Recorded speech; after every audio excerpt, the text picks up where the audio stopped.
2월 16일 오늘의 말씀은 요한복음 13장 18절에서 30절입니다. 내가 너희 모두를 가리켜 말하는 것이 아니니라. 나는 내가 택한 자들이 누구인지 알미라. 그러나 내 떡을 먹는 자가 내게 발꿈치를 들었다 한 성경을 응하게 하려는 것이니라. 지금부터 일이 일어나기 전에 미리 너희에게 일러둠은 일이 일어날 때에 내가 그인 줄 너희가 믿게 하려 함이로라. 내가 진실로 진실로 너희에게 이르노니 내가 보낸 자를 영접하는 자는 나를 영접하는 것이요 나를 영접하는 자는 나를 보내신 이를 영접하는 것이니라. 예수께서 이 말씀을 하시고 심령이 괴로워 증언하여 이르시되 내가 진실로 진실로 너희에게 이르노니 너희 중 하나가 나를 팔리라 하시니 제자들이 서로 보며 누구에게 대하여 말씀하시는지 의심하더라. 예수의 제자 중 하나 곧 그가 사랑하시는 자가 예수의 품에 의지하여 누웠는지라. 시몬 베드로가 머릿짓을 하여 말하되 말씀하신 자가 누구인지 말하라 하니 그가 예수의 가슴에 그대로 의지하여 말하되 주여 누구니이까? 예수께서 대답하시되 내가 떡 한 조각을 적셔다 주는 자가 그니라 하시고 곧 한 조각을 적셔서 가룟 시몬의 아들 유다에게 주시니 조각을 받은 후 곧 사탄이 그 속에 들어간지라. 이에 예수께서 유다에게 이르시되 내가 하는 일을 속히 하라 하시니 이 말씀을 무슨 뜻으로 하셨는지 그 앉은 자 중에 아는 자가 없고 어떤 이들은 유다가 돈꾀를 맡았으므로 명절에 우리가 쓸 물건을 사라 하시는지 혹은 가난한 자들에게 무엇을 주라 하시는 줄로 생각하더라. 유다가 그 조각을 받고 곧 나가니 밤이러라.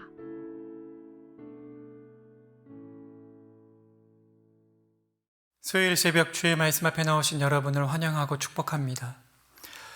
우리는 악한 사람들을 보면 하나님께서 속히 심판해 주시기를 바라는 마음을 갖곤 합니다.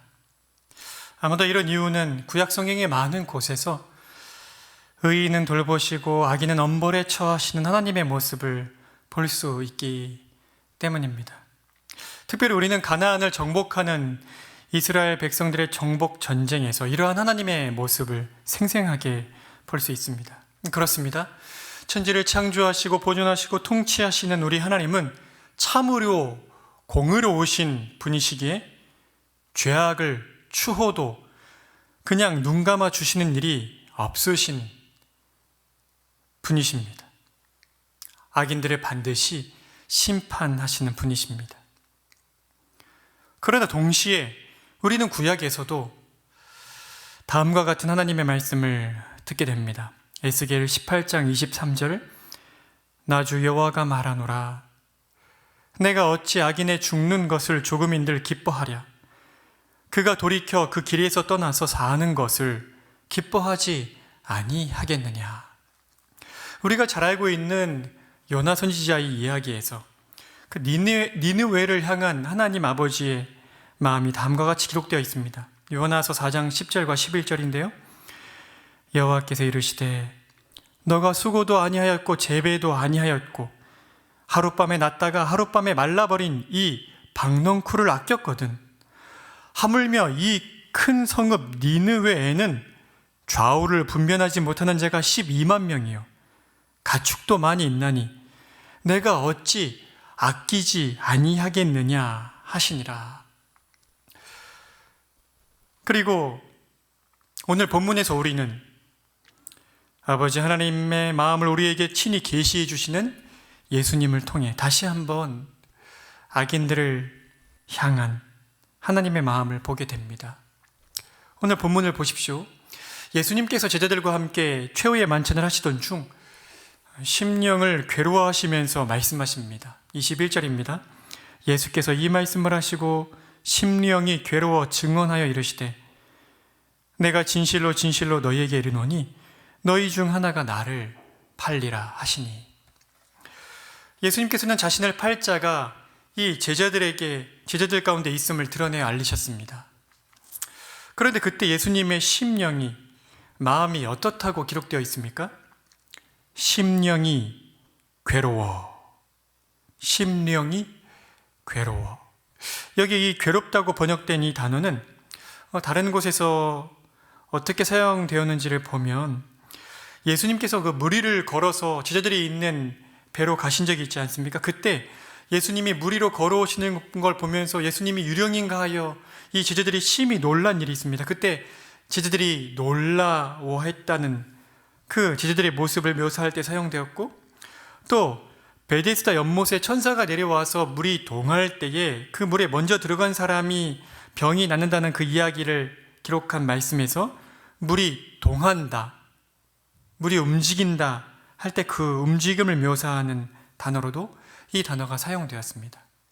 그러니까 예수님의 마음이 그냥 조금 안 좋은 그런 상태가 아니고 마음이 동요하여서 매우 괴로운 상태를 가리키는 것입니다.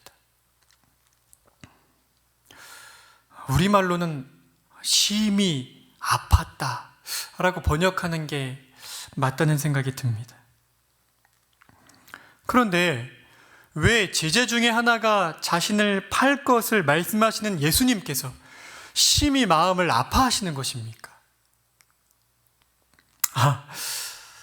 내가 제자들을 뽑을 때 잘 생각하고 더 심사숙고하고 제자들을 뽑았어야 했는데 배신자 하나를 제자로 두고 있었다니 참 내가 너무 한심해, 이런 생각 때문에 그렇게 마음 아파하신 것입니까? 또 아니면 내가 어떻게 사랑해 주는데 유다 너가 나한테 어떻게 그럴 수가 있어, 그런 유다에 대한 배신감 때문에 그렇게 마음이 아파하신 것입니까? 아닙니다. 결코 그렇지 않습니다. 예수님께서는 유다가 그렇게도 예수님 곁에서 예수님 말씀을 오랫동안 들어왔는데, 수많은 순간 그 악으로 치닫는 마음을 돌이킬 기회가 있었는데, 그럼에도 불구하고 결국 자신의 욕망을 따라 사단의 도구가 되기로 결정한 유다의 선택과 그 선택으로 인해 벌어질 그 비참함들을 생각하시면서 마음이 아프셨던 것입니다. 이런 마음이셨기에 예수님께서는 바로 저 가룟 유다가 나를 팔 제자다 라고 그렇게 낱낱이 드러내어 알리시지 않으신 것입니다. 그리고 오직 가룟 유다만 아는 방식으로 예수님께서 말씀하시고 행동하셨습니다. 예수님의 이런 행동이 오히려 제게는 마치 한 번만 더 생각해 주기를 바라는 듯처럼 그렇게 보이기까지 합니다. 주 안에 사랑하는 성도 여러분, 우리 하나님은 참으로 심히 두려운 공의의 하나님이십니다. 죄를 추워도 그냥 넘기시는 분이 아니십니다. 이번만 덮고 넘어갈게 그렇게 말씀하실 수 없는 분이십니다. 그러나 그렇다고 해도 악인들이 벌받아 죽는 꼴이 재미있다 하시는 그런 잔인한 하나님도 아니십니다. 오히려 우리 하나님은 예수님을 통해 드러내어 보여주신 것처럼 악인의 죽음을 기뻐하시지 않으시는 분이십니다. 주 안에 사랑하는 성도 여러분, 그렇다면 우리는 악한 사람들을 보며 어떤 마음을 가져야 하겠습니까? 우리도 예수님을 닮아 악인의 죽음을 안타까워하는 심령을 가져야 합니다. 악인들을 불쌍히 여기는 마음을 가져야 합니다. 한번 생각해 보십시오. 만일 하나님께서 우리에게 먼저 자비와 긍휼의 손을 내밀어 주시지 않으셨다면 우리 중 누가 어떻게 감히 하나님 말씀을 듣는 자리에 있을 수 있겠습니까? 아마도 영원한 죽음을 목전에 두고도 자기 의에 가득 차서 이 세상 자랑거리에 둘러싸여서 여전히 악을 행하며 살지 않았겠습니까? 그런데 우리 같은 자들이 어떻게 그리스도인들이 되었습니까? 우리 같은 자들이 어떻게 용서란 것을 할 수 있는 자들이 되었습니까? 우리를 먼저 사랑하시되 한없이 끝까지 사랑하신 하나님의 사랑 때문이었습니다. 예수님께서 12제자를 택하여 세우실 때 가룟 유다가 자신을 팔 것이라는 것을 추호도 모르고 택하시는 것이 아닙니다. 그 모든 것을 아시고도 택하여서 가까이 두신 것입니다. 아마도 분명 함께 있는 동안 가룟 유다가 변화되기를 바라셨을 것입니다. 우리도 마찬가지입니다. 예수님께서 우리를 택하사 그 몸에 지체 삼기로 하셨을 때 우리가 다른 사람보다 죄를 덜 지을 것 같아서, 우리가 다른 사람보다 더 말씀에 순종을 잘할 것 같아서 하나님이 우리를 택하신 것이 아닙니다. 아무 소망 없는 우리를 그저 불쌍히 여기시고 사랑하셔서 우리가 택함받을 만한, 구원받을 만한 조건이 우리에게 있어서가 아니라 전적으로 하나님 안에 있는 그 무한한 하나님의 사랑과 자비와 긍휼하심 때문에 우리가 택함받고 구원받아 하나님의 자녀가 된 것입니다. 그래서 저는 가끔 그런 생각을 합니다. 아마도 나를 구원하시고 나를 목회자 삼으시는 것은 하나님이 아니면 결코 안 될 사람을 안 될 사람이라는 걸 너무 잘 아셨기 때문에, 하나님 아니면 이 세상에서 어떻게 망가져 살지 아셨기에 나를 참 불쌍히 여기셔서 불러주셨구나. 주 안에 사랑하는 성도 여러분, 오늘 하루를 사는 동안 나 같은 자를 불쌍히 여기시고 사랑으로 택하여 구원하여 주신 주의 사랑과 은혜에 감사드립시다. 그리고 나 같은 자도 사랑해 주신 하나님이시라면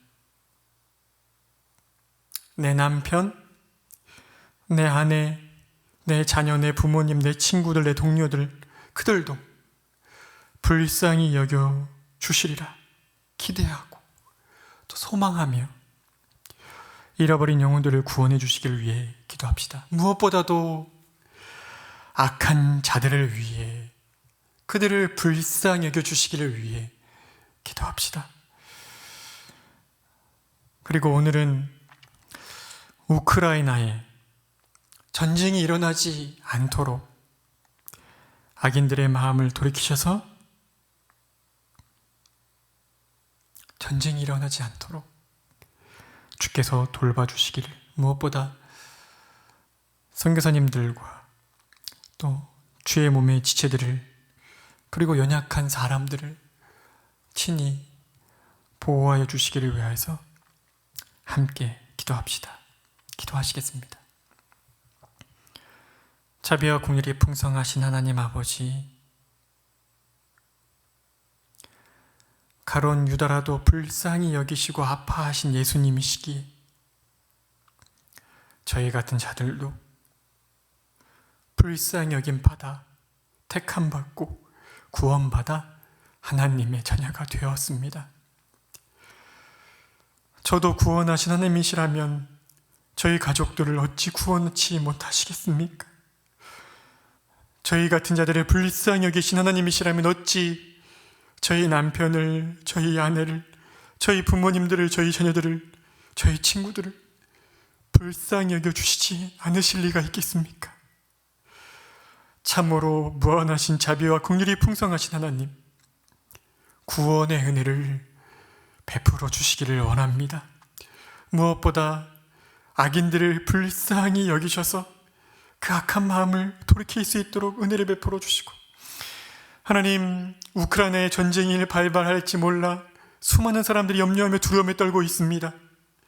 악인들의 마음을 돌이키게 하셔서 전쟁이 일어나지 아니하도록 돌봐주시기를 원하고,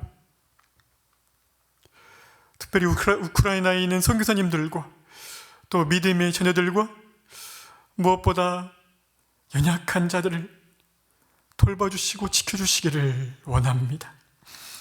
하나님, 오늘 하루도 나를 불쌍히 여기신 주의 은혜에 감사하며 잃어버린 영혼들을 기도하는 저희가 될 수 있도록 은혜를 베풀어 주시고, 코로나가 심각해지는 가운데 있습니다. 주님이 우리 몸의 지체들을 돌봐주시기를 원하고 보호해 주시기를 원하고, 오늘 저녁 수예배 가운데서도 우리에게 말씀으로 찾아오셔서 우리를 향한 주의 사랑을, 주의 긍휼을 환하게 드러내어 보여주시기를 원합니다.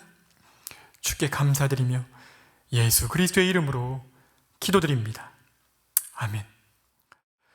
하늘에 계신 우리 아버지여, 이름이 거룩히 여김을 받으시오며 나라가 임하시오며 뜻이 하늘에서 이루어진 것 같이 땅에서도 이루어지이다. 오늘 우리에게 일용할 양식을 주시옵고, 우리가 우리에게 죄 지은 자를 사하여 준 것 같이 우리 죄를 사하여 주시옵고, 우리를 시험에 들게 하지 마시옵고 다만 악에서 구하시옵소서. 나라와 권세와 영광이 아버지께 영원히 있사옵나이다. 아멘.